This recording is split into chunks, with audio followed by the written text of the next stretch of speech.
So what's up guys? So welcome back guys no sa tong YouTube channel guys. So for today's video guys kay wala tayo lang nabuhat guys kay na-miss na ko ang YouTube channel guys no. Na-miss na ko most diri sa YouTube community na ko guys. So karon wala tayo lang buhaton no. Since nga makita niyo tong likod karon guys nga modre nata sa Manukan no. Kay ipakita to sa inyo guys kung magunsa ta diri. So let's go. So guys, basi mantingala mo guys nga mga manok atong ina content karon guys kay sa wala pa nakabalo guys atong TikTok account guys. Dito to ipakita no atong mga manok guys. Dagat ang mga manok.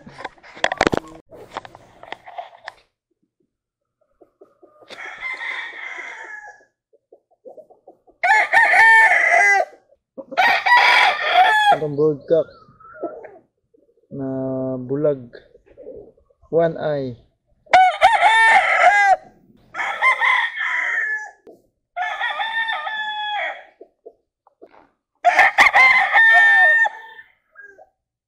So guys, wala na yung mga manok na bilhin to guys no kay since nga dugay-dugay po ta wala naka-breeding guys, wala nga anam og pamalit. Rex na ko sa inyo ang nabili na to ang mga manok din. Mga stag na siya tanan guys.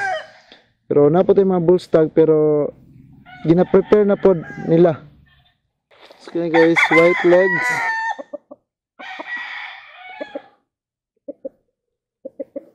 Eight months guys.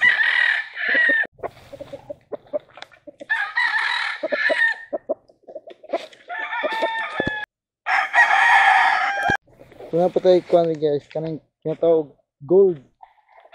So guys, mo to akong gina-flex sa inyo guys na guys ang mga nabili na to nga mga stag kaya ang uban narot na og kahalin no.